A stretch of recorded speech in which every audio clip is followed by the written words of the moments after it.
to you, or you can also call people. We'll let you know who you can call to get information. So we're going to start off. This is a leadership clinic. We're going to start off with Dave Roby. This is Dave Roby. Say hi, Dave. Hey, Dave. And hey, Dave. Hey, Dave. Dave is going to, so just to kind of let you know how this is going to flow, Dave is going to start off talking about some leadership, a la Team River Runner. And then I'm going to talk a little bit about why we are an adaptive program, why adaptive paddling, and then I'm going to introduce speakers. And so we were fortunate enough to have a number of people here that are willing to give information to you about their particular physical challenge or invisible challenge, and how we adapt to that in our program. And there's also going to be, so while Dave's talking about leadership, I'm going to be pulling stuff out over here in this grassy area, and we'll take breaks. We want you to go over and take a look at the adaptive stuff that we have and ask questions, then come back and we'll have another speaker, and then go back and take a look at stuff some more. So we want you to get hands-on looking at it and also hearing from participants. So Dave's going to talk about leadership. Go ahead, Dave. So we talk about leadership because that's something we expect our chapters to do to help other veterans. And we talked about leadership a little bit yesterday as a start for taking care of yourself, because you're a model, right? You're a model for people around you. They want to see you, and you have to model yourself as a leader.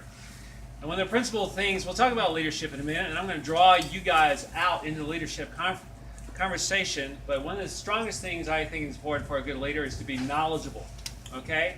And we're going to just take a little pause there, because we're throwing a lot of stuff at you, but I want to mention the American Canoe Association. Does everyone know the American Canoe Association? Yes. Okay. So for some people who do not, they've been around a long time. They are a nonprofit organization that promotes teaching skills and safety on the water. Okay, and they are a great source, and they are actually, they provide the basis for almost everything that we, as Team River Runner, and all the nonprofits across the country that are on the water to do that. And they also have a strong adaptive program, and we have adaptive instructors within the ACA that go around the country and teach adaptive paddling. And these are some real equipment gurus, and they know how to work with people. There's a lot of experts out in that field. There's an adaptive paddling handbook that's phenomenal. It's really sort of thick, but it's got a lot of information. In the wintertime when it's cold and you don't want to go out there, you're kind of bored, it's a really cool book to come out, and it's all going to add to your base for being smarter to helping other people on the water, okay? So why am I telling you this? I'm telling you this because you are going to get like a snapshot today. This is only a beginning. There's a whole world out there of adaptive sports, adaptive paddling. But you need to keep, if you want to help other people, you need to be knowledgeable, okay? As Joe said, we have some of that online as well under our site. If you go to Team River Runner, get involved, and click on Adaptive Resources, you'll find some information on there about adaptive paddling, post-traumatic stress, TBI. We also have this little thing that's called the Team River Runner Adaptive Primer that was written this year. It's a good little start. It's not as thick as the ACA adaptive book. It's kind of condensed down, so you go, hey, I got this new guy coming to my chapter. I don't think I've ever worked with this before. I've never really worked with spinal cord injuries. What do I need to be aware of spinal cord? If you know you got someone coming, go get smart on it before you work with that person if you can, even the night before, You can go find it or here, or you can call another chapter, or you can call us. Is that available online? It is, Okay. right under resources on Team River Runner. The primer, what is that? What was it called there? It's our Team River Runner Adaptive Primer. Okay, thank you. And if you have more time, you can call another chapter in advance and go, hey, I got someone that's a leg amputee, or I have someone with a bad wrist. How do I take this person out and give them a good day and introduce paddling so they're going to go home and not be frustrated? Okay? Knowledge for a leader is important, right? If you're going to be a leader and help someone else, you got to have that knowledge base. So what else is good to be a leader? Tanya, what you got? You're a leader down there. What do you think's important for leadership? Recruiting other smart people. Exactly. You need to surround yourself by people who know more than you do, who are capable of teaching and stepping in, so that, your chapter will die if it revolves just around you. Yep. That's the way I think about that is being able to check your ego. go, I'm not the master of everything. I know something, but there's other people around me that know more, so pick and ask questions so you can add to that and let people run with it and empower other people around you to help you, right? What else is key for being a good leader? What do you think when you're working with your veterans or your chapter? Organization. Passion's great. You got to have the passion, and you got to be open. I had a nice conversation in a car about passion today, riding up here. So what we want to do as leaders, offer opportunities to our veterans and groups, and go, you know what? We can do rafting. We can find someone to hook you up with stand-up paddleboarding. We can go out and do lake touring and look at natures. We can do distance training on lakes. We can do whitewater kayaking, and not have blinders on to go, this is what I'm going to do. And this is what you're going to do. Offer other opportunities, but having said that, we all realize as volunteers what we're really good at is where our passion is. You got to recognize your passion, and you got to recognize their passion, right? And sometimes they don't necessarily mesh, and that's okay. The good leader is going to go, maybe I'm not the best person to serve for whitewater because that's not where my passion is. Maybe I'm subs, but maybe I can find someone to do whitewater to help this veteran. So what I also think is good out of that for being a leader is listening. You got to listen, right? You got to come at this and be willing to listen and just not say it's my way or the highway. So what we're talking about is principles of leadership. The principles of leadership, there's tons and tons of books out there. And it's really interesting to me to actually look at leadership and go, what are the principles of leadership? Okay? Knowledge, listening, passion. What else do we have for leadership? Patience. Patience. Oh, that's really good. Really good. Patience. Not getting frustrated, right? But who are you going to be patient with? Both. Oh, yeah. Both?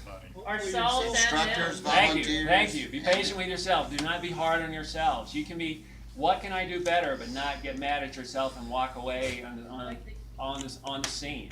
You got to be able to come back the next day to help people, right? Organization. Organization's key. No one likes walking up like, hey, let's go paddle tomorrow, and you got a clusterfuck.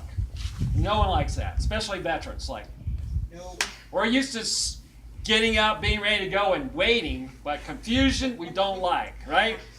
And we want to know who's in charge, right? We're like, who's the boss? And tell me what we're going to do today. So we know the next day, because we don't like uncertainty either, right? Tell me what we're going to do tomorrow. What's the flow? What are we doing today? That's all part of leadership.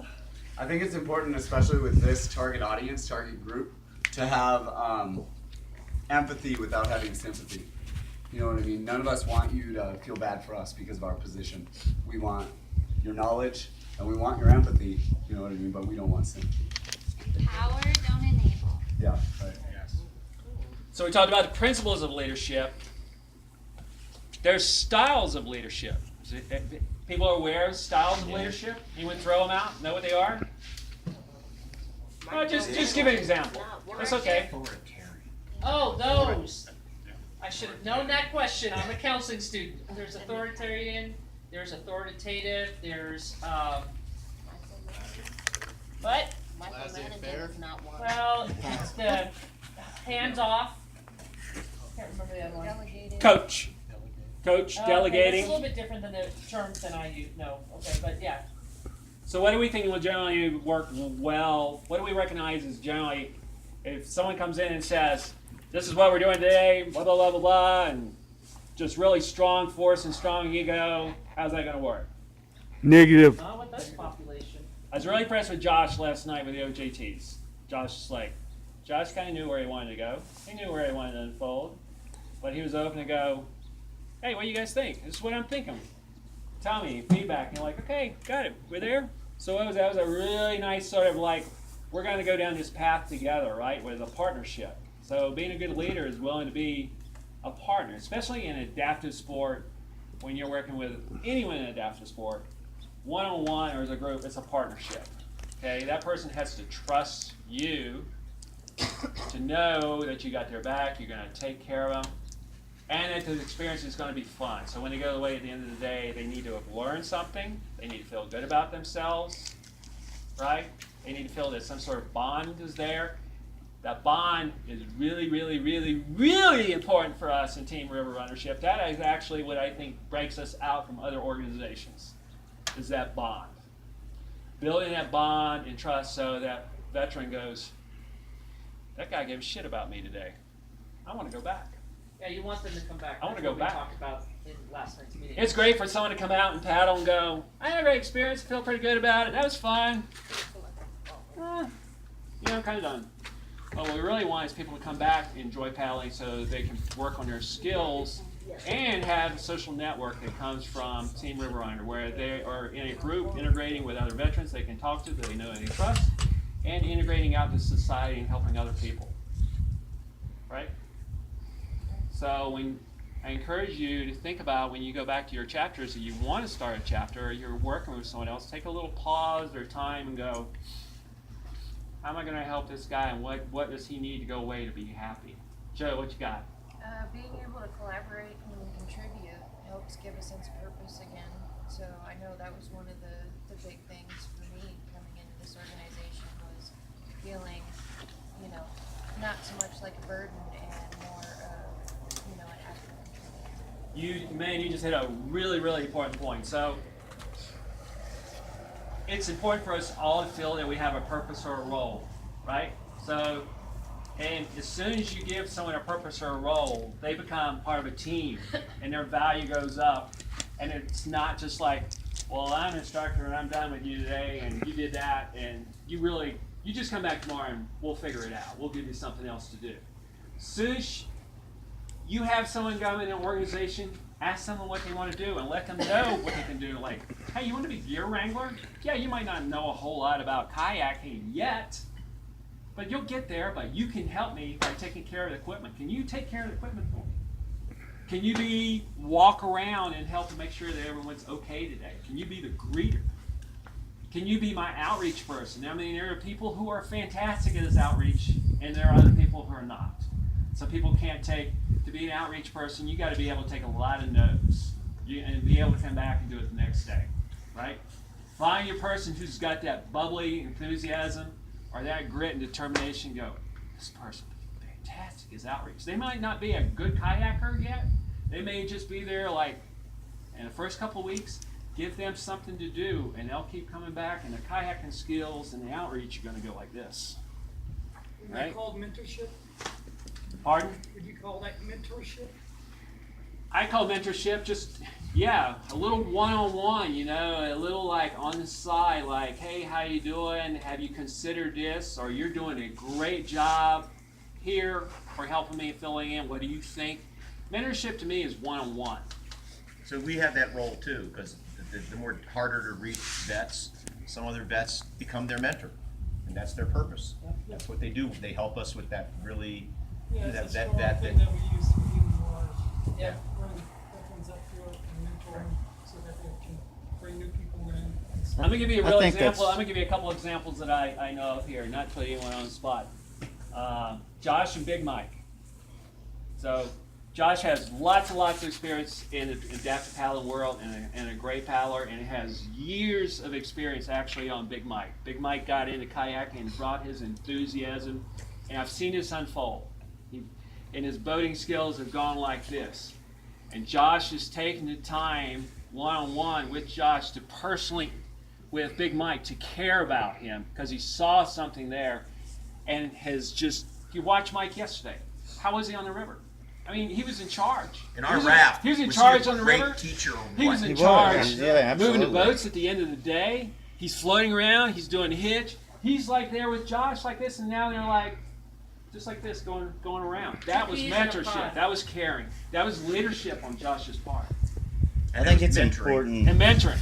I think it's important, especially for veteran organizations now, to as you get bigger and you're growing, to get veterans more involved, giving them the positions of leadership and getting them back, gives them another purpose and a new mission.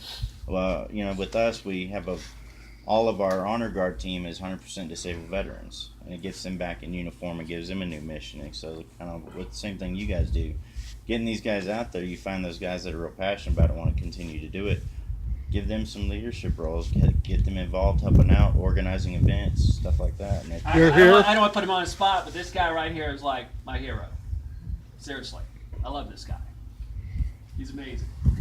I mean, Jeff came into paddling and he has worked so hard at paddling, but he didn't stop there. He's like, what can I do? What can I do? And you give Jeff a job to do, he wants a job and he'll go do it. Job was in there with me washing dishes last night at 9:30. And he'll be there and he's a pestering Ryan. What can I do? You give Jeff a job to do, he wants to fill that role and comes in and does it. Sorry, Coach. I feel that. I'm not good. He's wearing my hat. No, I'm not wearing my hat. Hey, I want one. You got a nagging for 3 years. Yeah, no, 3 years. 3 years? 3 years. Okay, so I don't want to take too long on leadership, but I think we did a pretty good job. We did okay with leadership. Well, We talked about principles. I think We talked about integrity is another styles big of it. one. yes, Recognize this. Let's integrity. talk about styles. One more thing about styles of leadership. So there are times when you do have to shift from, hey, let's all do this sort of thing, and it can be off-putting to people. Like, we're all going to be sort of moving as a coach style. Sometimes you have to move to authoritarian and back. When do you do that? Safety. If you have the experience and you're all sort of coach, and you're along and you have the experience and you see something, sometimes you have to step out, or moral. And people don't like this and go, you know what, guys? Right now, this is what we got to do. People are going to look at you and go, what gives you? It's like, just because I'm the leader. You got to have that confidence to walk up and say it to your people and do it on the river, on the lake, but also morally. You're out in town with your group of people, and people are like, cutting up, having a little fun. Comments get a little loud around mom and child over here, or a little, on the edge of not politically correct in society. You got to walk over and go, you got to think, we're Team River Runner. You got to be considerate of the environment around these people. It's fun. Let's keep it in the van. Let's keep it on the river. But now is not the time or place. Sometimes you got to reach out to your buddy on alcohol. Having a couple drinks, you're out. It's like, this guy's starting to slide down the road. You can let him be there and go home, and you can walk over and go, we're going home. And they might not like it, but you're doing the right thing because you're watching out for it. That's leadership. Right? Sometimes you just slip from that kind of like buddy coaching to, I'm sorry, I'm the boss. This is the way it's going to go. We got to go for right now. People don't like that, but that's part of being leadership. Being a leader is not always about being liked. It's especially important for veterans too, because the government's not taking care of us like it should, so we have to take care of each other. That's our new mission. We may be out of the service and not involved in conflict anymore, but we're fighting a battle now, mentally, physically, all the different things everybody fights. So we got to be there for each other. Here, here. Call it that we're servicing and healing. Yeah, That's where adaption comes in. Isn't it? absolutely. And so we're going to work on the knowledge part today. This is the beginning of the primer of adaptive. There's a guy that we were supposed to have here today by Kevin Carr, who's an American Canoe Association instructor trainer. And this guy is like a guru. He's really, really good about gear and adaptations. Kevin makes a lot of the gear that we use. Unfortunately, his father was really sick and he's taking care of his father and couldn't be with us. We'll do the day without him. But now we're gonna kind of turn it over to you guys actually, right? Yeah, so adaption. I wanted to kind of add this about leadership. We're adaptive, so we had to be flexible. So you're always flexible with adaptive. And why adaptive paddling? Why are we doing adaptive paddling? Anybody got an idea why we do adaptive paddling? Why do we do that? Oh, we're missing out on that population. We're helping a population that doesn't normally get it, right? Yes. Absolutely. How about the playing ground? Water. What does that do for us? Evens it. It's healing. It's easily accessible. Huh? It's water It's everywhere. accessible everywhere, man. Yeah.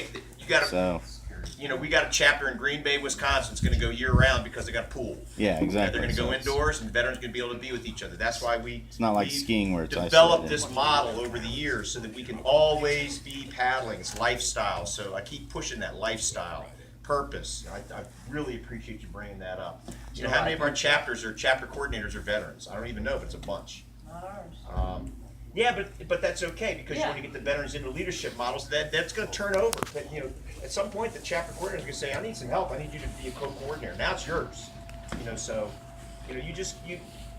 you build in leadership into your chapter because people want to take on that. But adaptive paddling, you want to be an open program so that if a veteran comes to you and they've got a particular disability, and we kind of generally put them into two categories: visible disabilities or the invisible disabilities. We're going to talk about both today. You're going to be handling the phone today. You're going to be touching the paddles and stuff today. So the way we're going to do this particular one is we're going to have, we have 5 presenters. I think it's 5. I didn't count them. We don't have a number of presenters, but we're going to stop at a certain point when they're done.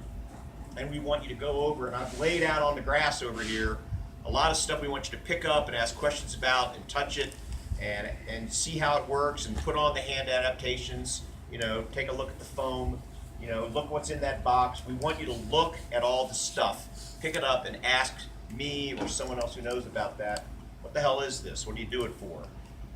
Somebody shows up at your pool or at your lake and you don't know what's going on, we have a primer. Just go online, look it up. There'll be some information in there about how you get started with that person. If you need equipment, Team River is going to get the equipment to you. You don't have to worry about the cost. Well, worry about the cost, but No, that's your job. that's my job. But we want to get it to you. And Kevin Carr is on speed dial on my phone. Kevin, I need a hand adaptation in, Mobile, Alabama was doing a presentation. They needed some stuff in like a week. Figured out where that stuff was, took it over there. We did some training between her chapter and a knucklehead, and we got that stuff over there, and so we want to do that. Going back to the leaderships a little bit. They did a study about what do followers want in a leader. We saw it today. The first thing they want is Dave. I'm just going to call out Dave Roby here. For the most part, except when he's dealing with me occasionally, he's very even-tempered. You're not going to get a rise out of Dave. Occasionally, but very rarely. Followers want a leader who's very consistent in their mood, in their communication, in the way they communicate. So you know where you stand with them all the time. You're not always. You probably had people in the military that you just, people that you had to serve under, that you didn't know what they were going to be like that day. Every day was a different day. What the fuck are they going to? You guys can think about them. Yeah. Right? Oh shit. What do they no. call them? Yeah. They have names for them. Little Hitlers. Little Hitlers. But you don't know what they're going to be like. They might be great one day, and the next day you have no idea why they've turned on you. So they want a consistency. Then you can also think about those leaders that you know you can go to all the time, and they're not going to bite your head off. You may have did something wrong, but they're going to help you figure that out. That's what a follower wants. Sure, it gives them you. The other thing they want out of these, I'm only mentioning these 3 things because Dave, he exemplified it. The first thing was he's even-tempered. You talk to Dave about your program, what you need. He's going to talk to you. He's going to be very even-tempered. He may ask you some hard questions. Hey, where's your oars numbers? You want that boat? I want to see some numbers in there, because that's how we get the money. We give the numbers to the VA. They give us money. We buy you shit. So let's get those numbers in. They want confidence. Dave touched on that. They want a confident leader. This is what we're going to do. He mentioned that. And the last thing is that flexibility to be able to be, we didn't know where we were going to do this program. We drove down there. We're like, okay, and we started talking. No, we need to have a place where you guys can sit and do it comfortably. So you're adapting your leadership to what it is you're trying to accomplish and whatever that particular either visible or invisible disability comes. So again, we're going to have some presenters. The first one's going to be Mr. Steve there. He's going to talk about spinal cord injury and some look-fors and things to be aware of. And then as soon as he's finished talking, because you got to have Val heard 3 people talk, we're going to take an inspection break, go over and look at this stuff, ask questions, and then we'll come back and we'll have some more presenters. And everybody knows what their presenting job is. So, Steve.